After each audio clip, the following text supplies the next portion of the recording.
Hello, everyone, and welcome back to another episode of Tavern Adjacent. It's so good to have you guys back here on our solo episode.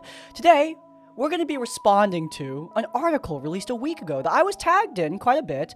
It was released by Dicebreakers, and it was asking the question, why is there not more romance? And, I don't know how to say it without getting demonetized, but more intimate content. Why is there not more intimate content in TTRPGs? It seems perfect for that kind of thing. And I have some stuff to say about the article and some of the ways people responded to it. We'll get into it. And then after that, we're not going to be stopping with the controversial talk because we're going to keep on being topical with talking about AI art. AI art has made searching for commissions much more difficult for me, so I wanted to rant about it a little bit. And then at the end here, something more wholesome. There was a post in RPG Horror Stories that got pretty popular about someone being paranoid that they themselves are becoming a horror story, or will be a horror story, or are a horror story, and I wanted to respond to that, because if you're asking the question, am I an RPG horror story? I think the answer is probably no, but I've got some techniques to figure that out for yourself. But in any case, without further ado, guys, I've re-recorded this episode like 5 times, and I just beat The Legend of Zelda Tears of the Kingdom, so I'm feeling pretty good, but also pretty bad at the same time. It's gonna be a weird episode, to say the least. Let's get started.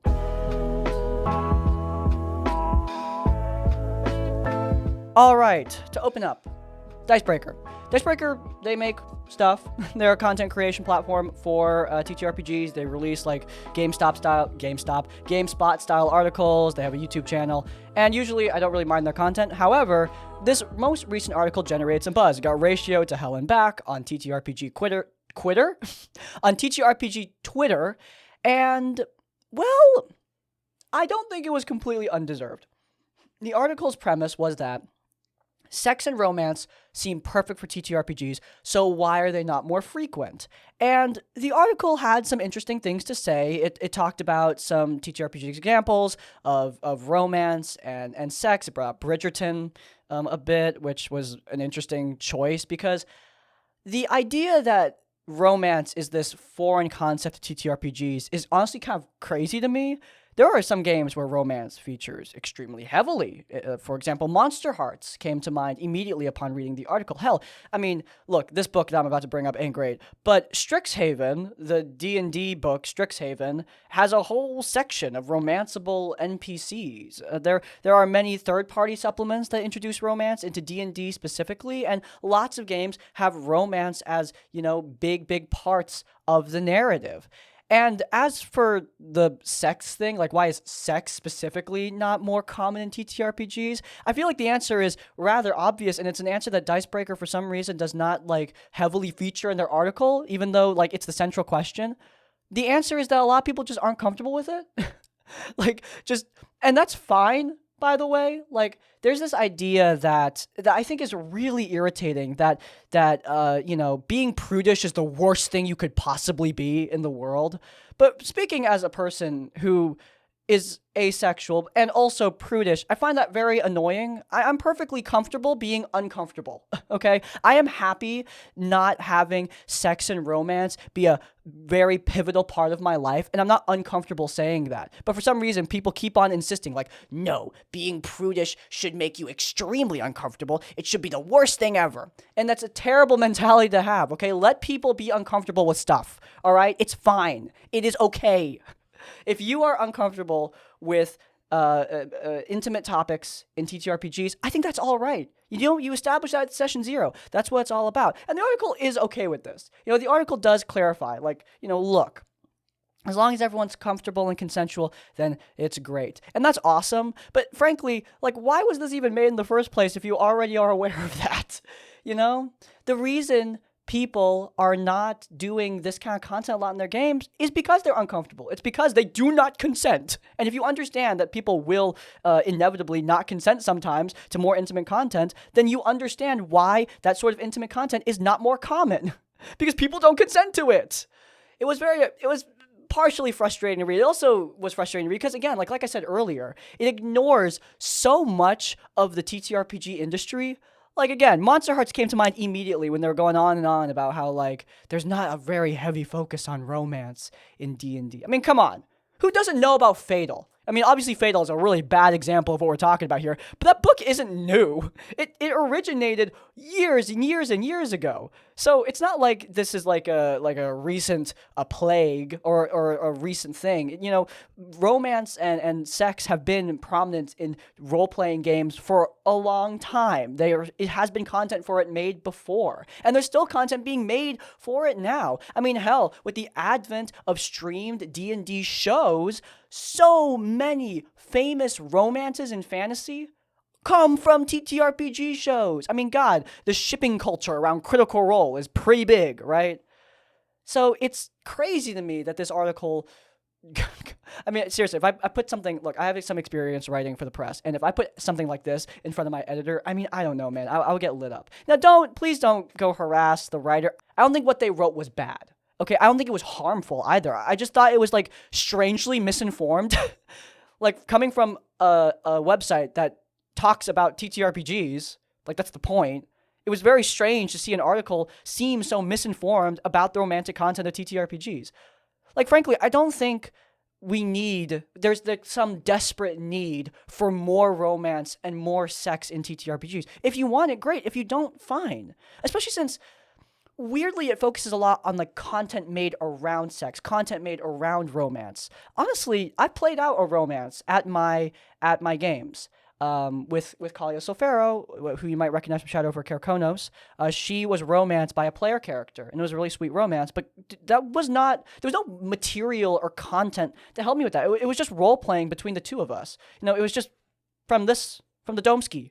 You know, and I'm sure there are books out there that can help. I remember Ginny D covered the Dungeons and Dragons Domestic Handbook on DM's Guild, and that provides pre-made romanceable NPCs with like pre-made storylines and some dialogue examples. So if you are wanting to do a romance but don't know like the specifics, that can help you out. And yeah, that kind of content is helpful, but you know, when you are experienced with role-playing, when you get a lot more experience, and when you want to do a romance, I mean, that experience with role-playing is usually what's going to help you, not some pre-made book, right?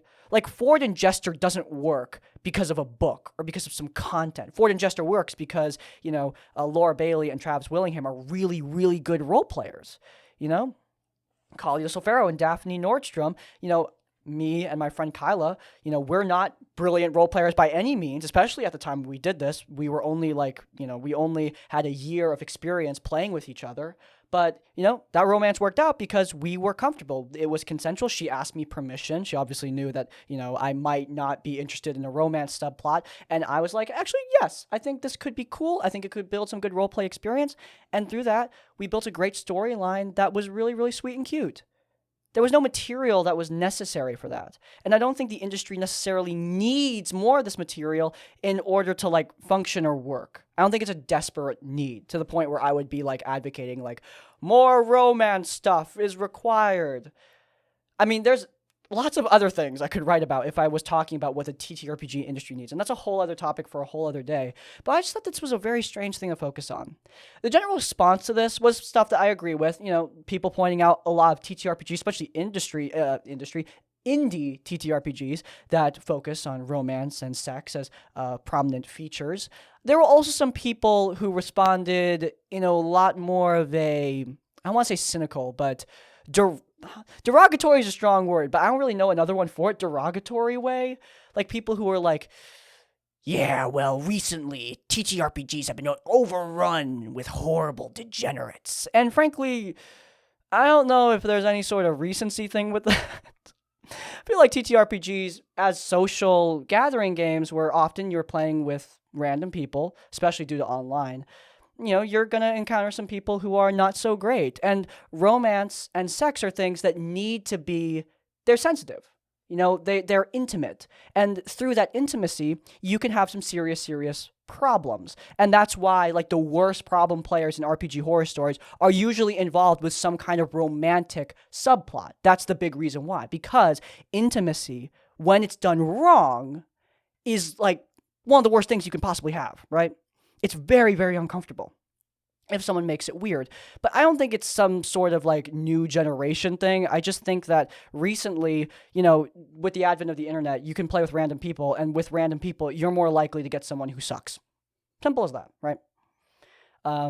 There was also some people commenting things that were more than homophobic, but we're not going to talk about that. The point is that with romance and TTRPGs, the thing to keep in mind is this. The number one rule is consent. And by the way, this isn't something the article disagrees with. I want to exaggerate that. The article was not advocating for anything toxic. I just thought it was, like I said before, strangely misinformed. But the number one rule with TTRPG romance is consent. You want to make everyone comfortable. And TTRPGs, you're playing them to have a good time. You're playing them to have fun. And if people aren't having fun, then you failed. You've successfully found the only way to fail at a TTRPG. Congratulations. So make sure everyone's comfortable and make sure everyone's having a good time. Simple as that. Just like any other plot line. And make sure that, you treat it very sensitively. Because like I said before, intimacy, when done wrong, is very, very uncomfortable. So don't do it wrong. Try your best not to do it wrong. And hey, if you make a mistake and you do it wrong, apologize, and try to fix it.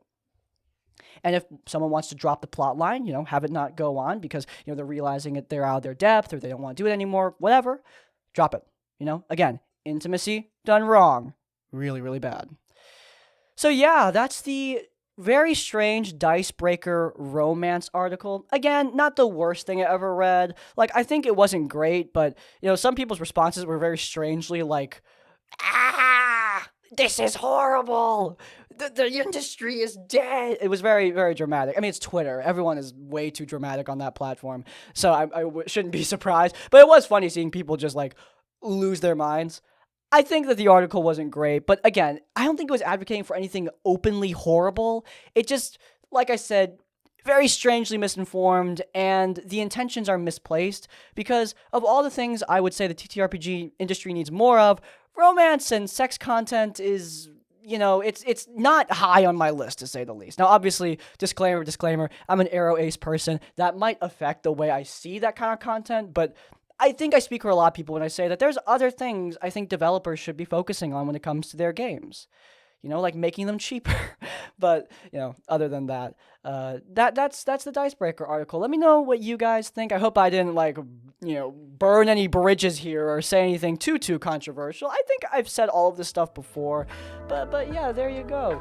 It was an interesting read, to say the least. But I'm glad that it was 7 days ago. It stopped trending, and I think it's for the best.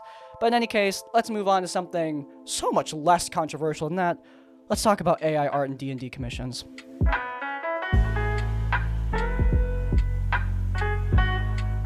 Okay, so AI art, I know, such a joyous and topical topic for me to be talking about.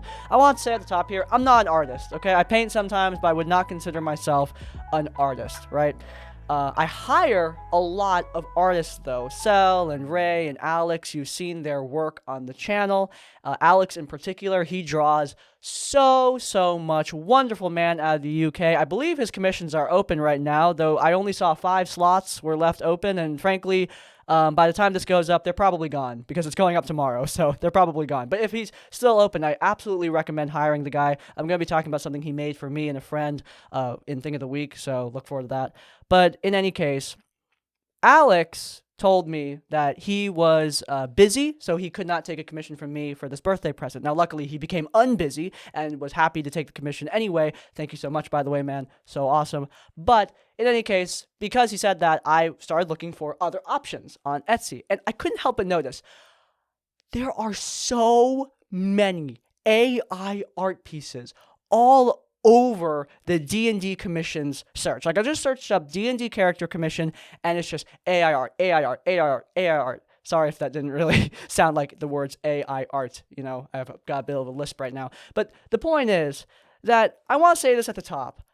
I don't have a problem.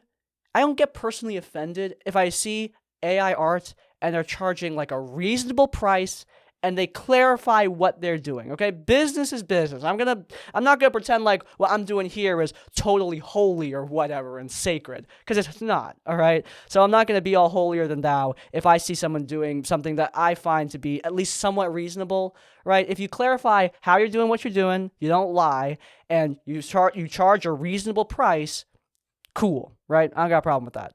So, for example, if I see someone who's just like, hey, these are AI art portraits, I'll generate them for you for $20. Sweet. All right, whatever. I'm not going to buy it personally, I'd rather save up and buy someone who will draw by hand, especially since I prefer more of like a cartoony style. But in any case, look, I don't get personally offended if I see something like that. However, that's often not what I see. I often see a lot of AI art that doesn't charge $20, not $40, not $50, not $60, which, by the way, is the max subscription for Midjourney, which is the better of the AI art like platforms and algorithms you could use. That's the max subscription, $60. Not that. A lot of them are charging $90 to $150 for these portraits. And worse still, a lot of them don't clarify this is AI art in the title. They put it at like the very, very, very, very bottom of the description, if they even clarify that at all. Now, I'm not going to be calling out the latter thing, because if I say someone is AI art and they're not, I would be humiliated for all time, and I'm not going to risk it.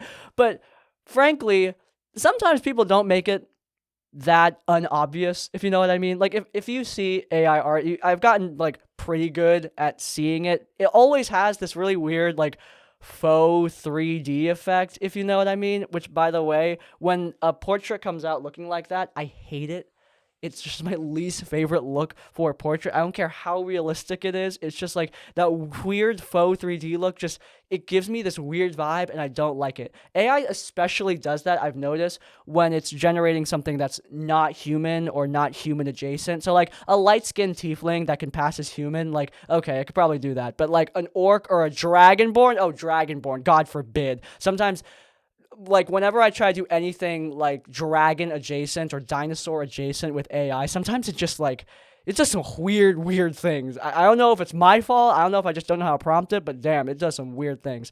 And you know, that's why I'm okay if somebody charges like $20 to generate something. Because yeah, you do need to practice with the prompts a little bit, but at the end of the day, $90 to $100 some is insane. That's almost double the subscription for the max sub of Midjourney, which is crazy. Because keep in mind, if you do the max subscription for Midjourney, you can use the AI to generate whatever you want as many times as you like, for the most part. There's obviously going to be limits, and you know, it takes time for the AI to finish whatever you queue in it.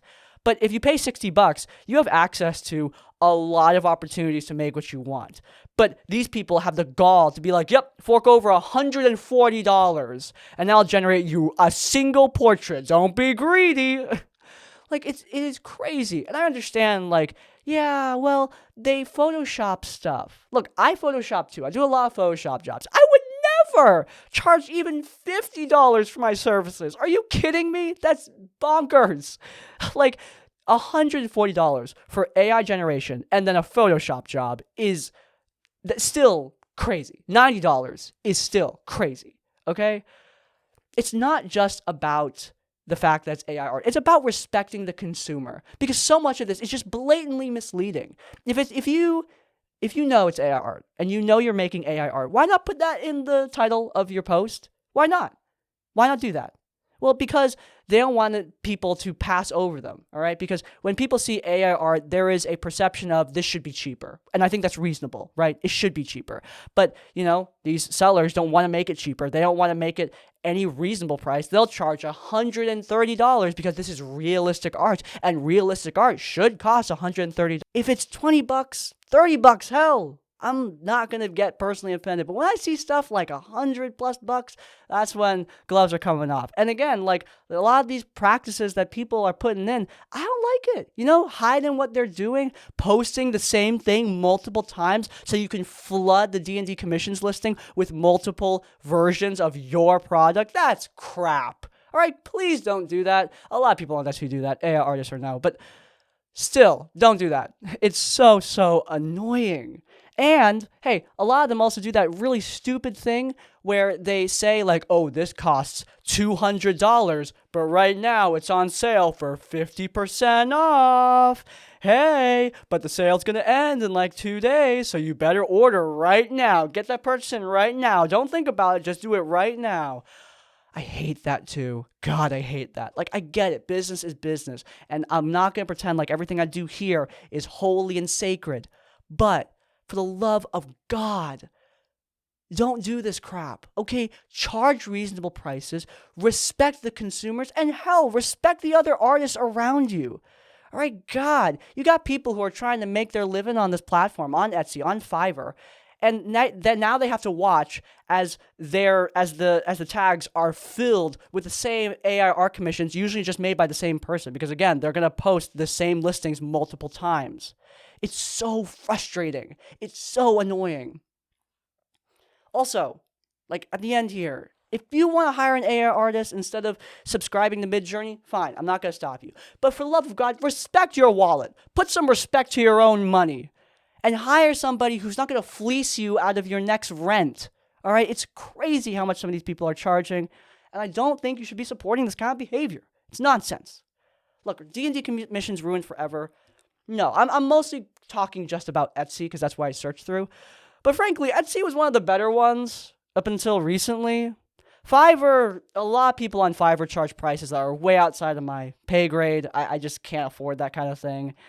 And Twitter is just a nightmare to search through because Twitter's not a marketplace. It's a crappy social media website that has been rapidly getting worse in the past few months for no particular reason. No, none at all. But, despite that, Twitter and Fiverr, they've got their own problems. And Etsy has its own problems too. It's always had its own problems. For the longest time, Etsy's had plenty of issues. But it's just so frustrating to me that artists that I know are quality, artists that I know will get your work done well and get it done quickly, are getting buried beneath all these commissions. All these AI art commissions that have like 20 positive reviews because most people can't afford it and most people don't want to buy it. Sel and Ray, they made the first art ever of Kalia Solfero. They have hundreds of positive reviews. And yet they're getting put below AI art portraits that are charging $100. Really? My man Alex Dearman, hundreds of positive reviews. Or maybe not hundreds, but like 100 positive reviews. Guy is really good at what he does. And he's not been in the business as long as Sel and Ray. He's got plenty of 5 stars. Yep, put below a bunch of AI art portraits too. Unbelievable. These are people that charge reasonable prices for great products. They get it done quickly. They get it done well. They will translate your vision to the page. And yet they're getting put below these generators. What is that crap?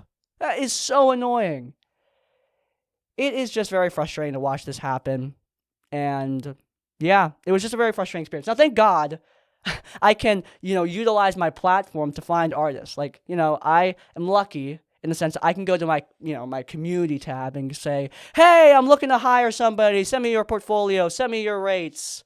And then I'll probably get at least like 5 people, right? I also have business relationships with people like Alex, like Sel and Ray, like my good friend Austin, who drew the rat on my channel. Like, I can contact them and say, like, hey, are you guys open for some work right now? And they'll either say yes or they'll say no. And I'll probably find somebody who'll say yes, right? What the... Okay, sorry, I just saw there's Battlefront gameplay in the background, and I saw some like crazy stuff happening back there through the flip camera. Sorry about that. But anyway, it is just very frustrating to see this, and I wanted to vent a little bit. AI art is the RPG horror story of D&D commissions. And while, yeah, sometimes I'll use AI to create some junk for personal use, I'd never charge $100 for any of that junk because that is just never, ever going to be worth it. But yeah, put some respect to your wallet, people. If you want to commission some cool artists, I am linking some really great artists down in the description below. Their slots may or may not be open, depending on when you watch this, but their pages will be listed. They're either people who I have personally hired, or they are people who I have admired from a distance and greatly respect. But in any case, there you go. There's my rant on AI art and D&D commissions. What do you guys think of all this nonsense? But anyway,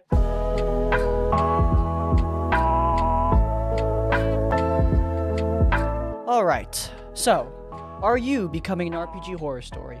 Probably not. The primary reason why I say this, and why I usually say this, is because if you have the self-awareness to ask that question, then you probably are not the worst of the worst, right? A lot of the worst horror stories we hear about, or that we experience, happen because of a lack of self-awareness. People who can't even reflect, oh crap, I might be the bad guy in this situation. If you have the self-awareness to think back on your life and think, oh yeah, I might have messed that up, that probably means you're not the horror story. Now, of course, this shouldn't be taken too far. I myself have some serious anxiety, and that results in me sometimes over exaggerating my own badness sometimes. And, that needs to be monitored. But at the same time, you shouldn't go to the opposite end and never acknowledge fault at all. And if you are willing to acknowledge at least some responsibility, that means you're probably not a horrible horror story. It's called self-reflection. You should do it a healthy amount, but don't get so in it that you become extremely anxious. I don't recommend that. I experience a lot of anxiety. It's not fun. But in any case, if you do feel like you're becoming a horror story, it's not something you should completely ignore either. It's something that you need to talk to your party about, Ask them, like, hey, do you feel like this or this or this is hurting the game? Or, even better, tell them, hey, I feel like, this action that I took, taking this magic item, for example, I feel like that might have been bad for the party. Do you agree? And if they say yes, then they say yes. If they say no, then great. If they say yes, by the way, then work with them to find a solution. Like, taking that magic item example back, if you took a magic item that somebody else wanted, have a discussion with them about who in the party should have that magic item. Explain why you think you should have it, and let them explain why they should have it, and see if you can resolve the conflict from there. Communication is really, really key, but often you can't just wait for communication to happen. You have the ability to begin that communication yourself, and often if you want to figure out if you're a horror story or not, you're the one who needs to take that initiative, right? As we've seen, a lot of people are not comfortable with conflict, and I completely understand that. But if you feel like there is some kind of conflict brimming under the surface, take it upon yourself to, in a civil way, in a reasonable way, try and resolve it. I am really fumbling over my words here because I've re-recorded this episode like 5 times at this point. Talk to the rest of your players, and do so in ways that will make them feel comfortable with critiquing you. Obviously, if you ask them, hey, am I ruining the game for you? Am I making this unfun for you? That's hostile, That's going to make them closed off. But if you're more open and accepting, then that's going to open them up too, and they're going to be more comfortable giving you feedback and criticism, right? Myself, I made a change in my game that I was unsure how it would go over with my players.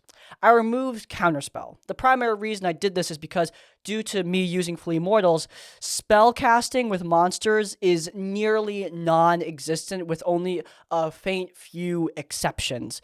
And therefore, Counterspell is not really a useful spell anymore. And frankly, monsters using Counterspell on players is just unfun. So therefore, I just decided to say, hey, don't waste slot on it, just get rid of it. I decided to delete Counterspell from the game. And I asked my players at the end of the campaign, was that a good change? And one of my players just straight up said, like, at first I didn't like it, but, as we went on, I liked it more.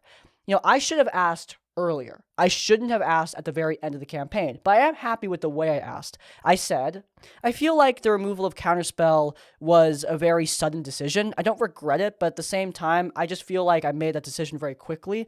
How do you guys feel? And that's what prompted the answer.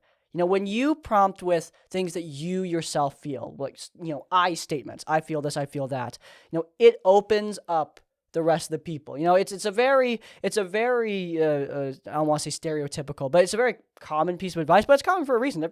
It works, at least in my experience. It works very often.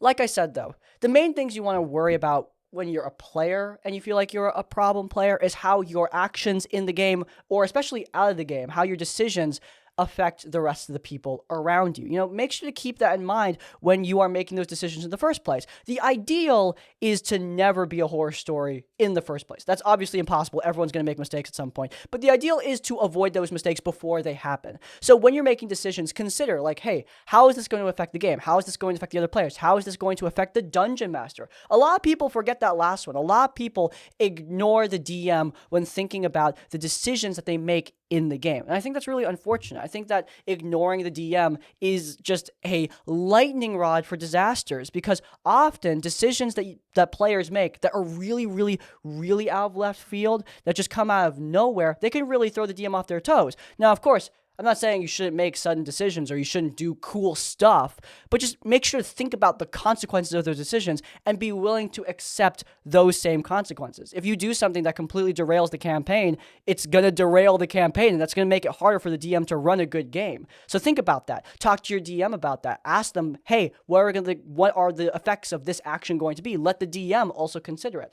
Again, I don't want to turn every decision in D&D into a big old discussion, right? That's not what I want. But at the same time, I also don't want the game to be made less fun by decisions made by the players in the moment, right? We recently saw a horror story about a player's very sudden decision, creating an illusion inside of a theme park of all things, inside of a carnival. That decision resulted in a lot of deaths. And that decision ended up being really bad because the player wasn't thinking about the consequences. And that resulted in the campaign fumbling out. And that sucks, right? Because it was a sudden thing that the player regretted. They didn't like that decision, but the whole thing ended up going awry, and it resulted in the campaign completely ending. And yeah, like I said before, that sucked. It was really sad to read about. Obviously stuff like retconning is possible, but, make sure to at least put some thought into the decisions you make. Maybe don't set off a major illusion in the middle of a crowd that might scare them and cause a stampede. Maybe don't do that. Think about that kind of thing before you do it. Consult the other players too. Joe Cat, on an episode of Tavern Adjacent, he mentioned that in his game, players vote on decisions. If a player disagrees, if someone brings up an objection about a decision another player is making, the player group, not the party, the player group out of game votes on it, and the majority wins. I think that is a reasonable thing to do. I've been doing it in my own game with players who sometimes disagree with each other. I have the players out of game vote on what decision the party should make, and based on that vote, we move forward. In the finale of my Descent to the Veil campaign, when the players were waging a war against Vecna himself, this was integral because often the players needed to make split-second, last-minute decisions. They needed to decide on very important things that could result in NPCs dying or player characters dying. And therefore, I let the players vote on what decisions to take, what paths to take, who to save and who to leave behind, stuff like that. The players were happy with the system because even though, due to the voting, some people did not end up getting the result that they wanted, through the voting at least, they had an opportunity to convince the other players, not necessarily just in character, but also out of character, giving them the opportunity to just reason out decisions, especially since in my game, these sort of things are really key to surviving encounters in the first place. I don't want to keep everything in-game all the time. Sometimes I'm okay with a little bit of out-game discussion. Yeah, there you go. So there's a little, I guess, a side tangent on player decisions and possible consequences to those decisions. I realize we started this whole thing by talking about whether or not you're a problem player. But hey, I think voting on this kind of thing can help to curb problem player behavior or just last-minute decisions. I mean, not every problem player is a bad person. Often players just make problem decisions. Doesn't necessarily make you a bad person. A problem player is somebody with repeat bad behavior, which is why, again, like I said at the top, if you are self-aware enough to ask this question, you're probably not a problem player, right? Because you're thinking about it. You put some thought into the things that you do, and therefore I don't think you're the kind of person who's going to be making repeat horrible decisions at the table, because again, a big characteristic of many problem players is lack of self-awareness. I think I think I'm good. I'm trying to check if my camera is running out of battery, and I think we're still in the clear, so we can keep on going. Now, I think the bigger thing that I want to talk about isn't just problem players. It's problem DMs, because a lot of DMs out there have a lot of anxiety around the games. Maybe not necessarily diagnosed anxiety, but, just worry, general worry, let's say that, around their games. Who hasn't had that DM spiral? After a session, you go through everything you said, and you run it all through your brain, run through every mistake, and just replay them over and over and over again. You don't think of any of the cool stuff that you did because you're too busy thinking about the little things you messed up. Little things that, let's be honest, your players are probably not even thinking about, right? I think that a lot of DMs feel that they themselves are problem DMs running bad games. And that sucks because that's probably not the case. After every game, most DMs, the best DMs, ask their players for feedback. And when the players just say, we enjoy the game, then to me, that means they enjoy the game. early on in my D&D career and my D&D life, I didn't always take that at face value. I didn't always just go, oh, you enjoyed the game, good. Sometimes I would think that they're lying to me to like save face, and that results in some really, really big problems. Now, of course, I think that that is a symptom of spiraling anxiety that I wasn't dealing with at the time, but it was a problem that I think a lot of DMs can sympathize with, because I think a lot of us do that same thing, where we don't believe our players when they say stuff like, we had fun, right? But your players aren't out to get you. There's no big conspiracy to hide the truth from you. If the game really is unfun, think about this. Would your players show up every week and stick around, right? Obviously, we read in horror stories about people who stick around in bad D&D games for way too long. But understand, that's the exception to the rule. Most people are not going to want to stick around in a bad game. Trust me, I know. My first ever campaign was a Curse of Strahd game with a major problem player I wasn't dealing with. And guess what? The players stopped showing up. People kept on finding excuses to not join the table. People kept on wanting to leave earlier, end the session, because the game wasn't really that good. Because there was a problem player ruining the game and I wasn't doing anything about it. People weren't showing up. They did not want to play. If you're running a good D&D game, if your players are consistently showing up and telling you that they're having fun, then they're having fun. They wouldn't show up and spend hours and hours and hours of their life doing something that sucks, right? The vast majority of people don't do that because we have lives, we get busy. So when your players say that they're having a good time, believe them. And if your players have critique, listen to it. I'm not saying that you need to take every piece of critique completely at face value and implement it immediately, because people give bad critique, it happens. But at the same time, you gotta be mindful of what your players think. And, investigate how you can implement their feedback into the game. And if you disagree with their feedback, formulate a way to communicate that to the players without coming off as too hostile. That is a big, big key in determining, and not necessarily, I don't know why I said determining, in creating the best games, working in player feedback, and working in your own desires for the game together to make a collaborative experience. Overall, any TTRPG, D&D, whatever, they're collaborative experiences. You're working together. And often, these games fall apart when we forget that. When people play selfishly, when they desire just their own stuff and don't consider the rest of the people at the group. That never works. Basically, every problem player has some issue of selfishness, of forgetting about the collaborative nature of these games. As long as you remember that, as long as you consider the other people at the group, whether they be DMs, players, whatever, as long as you consider them, I don't think you're turning into a problem player. And if you feel like your behavior is selfish, communicate with the rest of the party that you feel that way and figure out a way to, heal and mend that behavior. And if you feel that someone else at the group is being selfish, that is a more tricky situation. If you feel like someone at the group is ruining the game, my experience is this: you should talk to the rest of the group about it. See how they feel about this person. See how they feel about this player. And from there. But if it's so bad that the other people at the group are just not wanting to play anymore, the game is completely ruined, I think it's okay to let people go in that case. All right, if somebody's being like racist at your table, let them go, man. Like at the end of the day, that's not the kind of thing that you can just like wave away with some friendly critique. At my own game, in that Curse of Strahd game, there was a player who had some really bad behaviors out of game. And it took me way too long just to let them go because I wanted to help them. I wanted to help them improve at the game. They had some in-game problems too. But, nothing I do with those in-game problems are going to help the out-of-game issues that people had with this person. Like, seriously, they were bad issues. I should have let them go, but I didn't. And like I said before, that resulted in people wanting to bail on my game and me becoming kind of a problem DM in that case because I wasn't dealing with a serious issue at the table. So yeah, there you go. That's my problem player discussion. Hope this helped. I thought it was not necessarily, I want to say sad because it sounds like I'm pitying this person and being all condescending. But, I did feel a lot of sympathy toward the person on the subreddit that was talking about feeling like a problem player. Because, we've all had those feelings, that feeling of paranoia. But like I said multiple times, if you are considering this kind of stuff, if you're thinking about this kind of stuff, you're probably not a bad person. Work with the rest of your table to make the best D&D game possible, both for you and for them. But yeah, that's our discussion. I think, guys, it's time to move on to Thing of the Week. Hit the thing.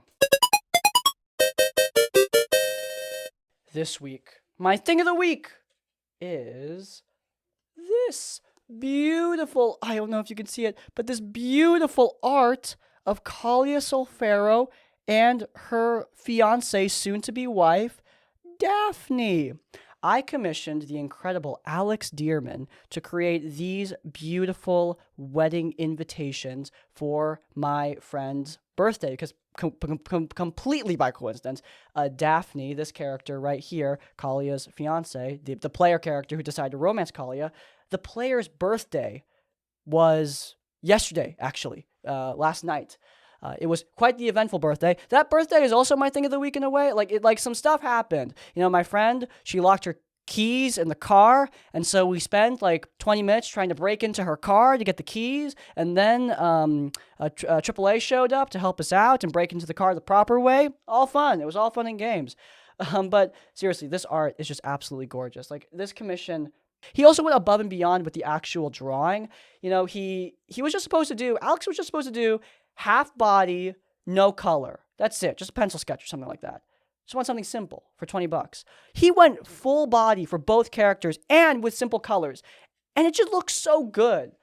Like, my friend commented, that just looks like something that would perfectly fit in the universe of the game. It looks absolutely flawless, and I could not agree more. Alex did a wonderful job with designing Daphne, with creating that wedding invitation. I'm so excited for the session now. Like, seriously, I'm hyped. I mean, Kalia as a character, if you saw Stride Over Carcos, you know, she's just not a very happy person. She's been through a lot. Her life is very depressing as a character. And seeing her be a part of this, seeing this NPC be so treasured and loved by the party was just awesome. Because now I think it's an opportunity for her character to finally, like, be happy. And obviously, I'm really excited to see what Daphne, you know, Kyla, the girl who plays Daphne, I'm really excited to see what she does with this story. I'm also excited to see all the rest of the player characters coming in. We're bringing back all of our characters from Campaign 1. You know, obviously, Kalia is an NPC, so she's not exactly going to be, like, plot driving, because that's the player character's job. But she does have a fun quest for the player characters to go on in order to facilitate this wedding, and I'm very, very, very excited. If you're unaware, Kalia was the first ever NPC I created for my homebrew world of Eris. You know, all those homebrew sections, all that homebrew stuff we do on the show. Sorry, by the way, we don't have any homebrew stuff this time. I wanted to do a horror story discussion, but in any case, all that homebrew stuff we do, it all sprung up around her. She was the first ever character I made. The world sprung up around her. So this kind of acts as an end to a character that I really, really like a lot. So, you know, I'm excited to see what the players do with the quest she's about to give them. And I guess we're about to find out how it goes in like 2 weeks. But yeah, that's my thing of the week. This episode took 2 days to record. I just kept on like thinking of different segments to do and redoing segments. And I'm just really tired, honestly, guys. I've been hit by a wave of exhaustion. You know, I've got like 5 points of exhaustion right now. I'm about to die. But, look, I'm going to get to bed. If you guys enjoyed, then please do leave a like. If you want to see more of our content, then you can check out our RPG Horror Story series, where we talk about the best of the worst of Dungeons & Dragons. And it's linked in the cards. And while you're there, subscribe to Kryssalian Tavern to get more of our content as it comes out. Hey, by the way, if you want your own horror stories on this podcast, you can leave me a voicemail. I might answer it. Link down in the description. And, hey, if you just want to leave a comment, you can do that too. Leave the comment, I don't know if the title is going to be, like, all 3 of the topics that we talked about in this video could be a title topic, you know? But I think we're going to go with, happily married, to reference the thing of the week. You know, we never do that. But yeah, if you can't think of a comment, leave the comment, happily married, to let me know at the end of the video. And yeah, with that, in essence, like, comment, subscribe. I'll see you all next time. Farewell.